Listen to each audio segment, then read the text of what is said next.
Degree घेतली आणि पुण्याच्या रानडे इन्स्टिट्यूटमधून मास मीडियाला ऍडमिशन टाकलं आणि चला आता आपल्याला स्पर्धा परीक्षेमध्ये उतरायचं म्हणून अभ्यासाला हळूहळू सुरुवात केली. घराच्या भिंतीवरती बघाल तर 2-3 राष्ट्रीय पदके, 101 राज्यस्तरीय पदके, विद्यापीठस्तरीय पदके, ही ग्रॅज्युएशन होईपर्यंत जोपर्यंत लटकवलेली होती घराच्या भिंतीवरती तोपर्यंत भारी वाटायचं आयुष्यात आपण काय बनवलं. पण सर मधल्या 2-3 वर्षामध्ये त्या ट्रॉफ्या, पदकं, ते भव्य दिव्य फोटो मला त्रास द्यायला लागले की एखाद्या स्पर्धेमध्ये उतरायचं, बक्षीस मिळवायचं, काही पैसे येणार, त्याचं चांगलं उपयोजन करायचं, स्वतः शिक्षणाची सोय करायची आणि मग एवढंच आयुष्य उरणार आहे का? तर नाही, आपण प्रशासनामध्ये गेलं पाहिजे असं मला वाटलं. आणि माझ्या आयुष्यातल्या 19 गोष्टी मी माझ्या वडिलांसोबत डिस्कस करत असतो. प्रायोरिटी 1चा मित्र कोण आहे ते माझे वडील. आणि मग त्यांच्यासोबत डिस्कशन झाल्यानंतर मी या निर्णयापर्यंत आलो की आपल्याला स्पर्धा परीक्षा करायची. अभ्यास सुरू केला. मधल्या काळामध्ये लॉकडाऊन आलं, त्याच्यामध्ये कसं तरी स्वतःला टिकवून ठेवलं आणि त्यानंतर पुन्हा अभ्यास कंटिन्यू केला. आणि 2023 हे वर्ष माझ्यासाठी अत्यंत महत्वाचं होतं ठरलं. यामागचं कारण तुम्हाला असं सांगतो की प्लॅनिंग नावाची जी गोष्ट असते ही 2023 मध्ये परफेक्ट केली होती की हे नाही झालं तर काय, ते नाही झालं तर काय, यामध्ये आपण कमी पडलो तर काय होणार.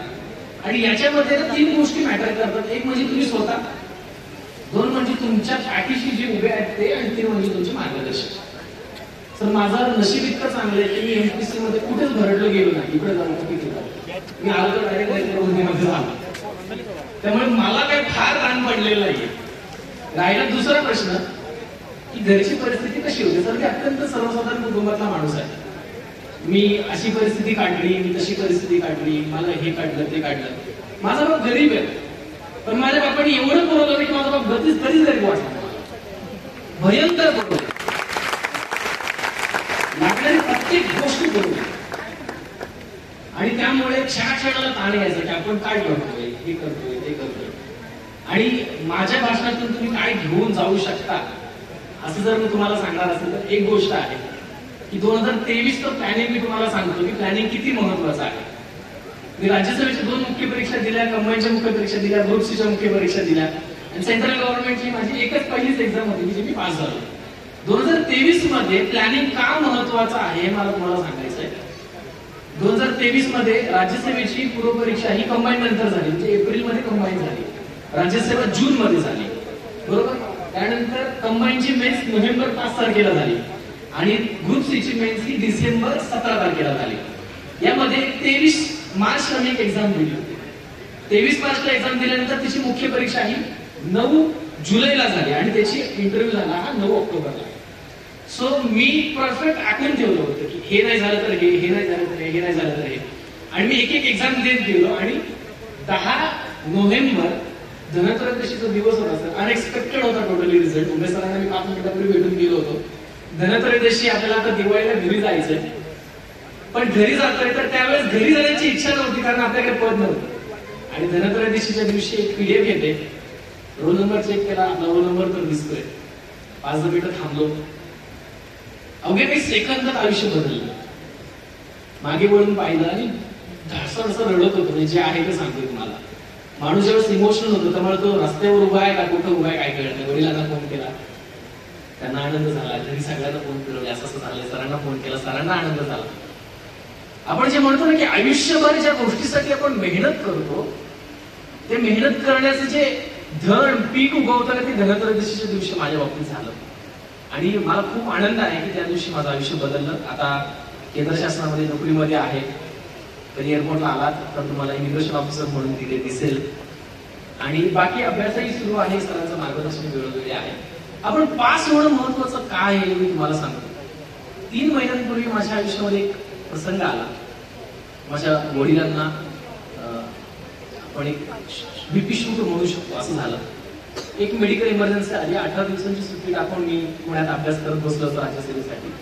12 जुलै 2024 मला एक करून पाहुणे तो असं झालंय. भाऊ माझा मुंबईमध्ये होता, तो परदेशामध्ये असतो आणि मला असं वाटतं की तो त्याने ती मेहनत घेतली म्हणून मी अभ्यास करू शकतो. त्यामुळे माझ्या भावाचं योगदान खूप महत्वाचं आहे. सर त्या दिवशी आपण पास म्हणून महत्वाचं काय एवढं सांगतो आणि थांबतो. सर त्या दिवशी 12 वाजता मला एक फोन येतो डॉक्टरकडून की असं असं झालंय, तुला यायचंय. मला कळत नव्हतं नेमकं काय झालंय, काहीच माहित नव्हतं. माझं पोहोचणं महत्वाचं होतं. पटापट कॅब बुक केली आणि आयुष्यातले सगळ्यात भयंकर 4 तास होते की ज्या 4 तास मी इथून घरपर्यंत प्रवास करत होतो. घरी गेल्यानंतर मी जे म्हणतो ना सर, आपल्याला आदर्श बघण्यासाठी बाहेर जाण्याची का गरज नाही. माझा बाप आयसीयू मध्ये बसल्याने मला सांगतो मला काय नाही झालं, बघ आय एम ओके, काय हवं एखाद्याला. त्यामुळे मी जे म्हणतो ना, बाहेर आदर्श शोधायला जायची गरज नाहीये. सर माझ्याकडे नोकरी होती, भाऊ नुकताच नेमका परदेशातून आला होता, आम्ही दोघेही सक्षम होतो. बाबाला कुठल्याच गोष्टीची कमी पडू दिली नाही. जनरल वॉर्ड तर डिलक्स रूम मध्ये शिफ्ट केलं. आयसीयू मध्ये डॉक्टर जे म्हणेल ते देण्याचा प्रयत्न केला. एका गोष्टीचं दुःख होतं की माझ्या वडिलांवरती ही वेळ आलेली आहे, पण एका गोष्टीचा आनंद होता की जेव्हा वेळ आली तेव्हा मी सक्षम होतो, माझा भाऊ सक्षम होता.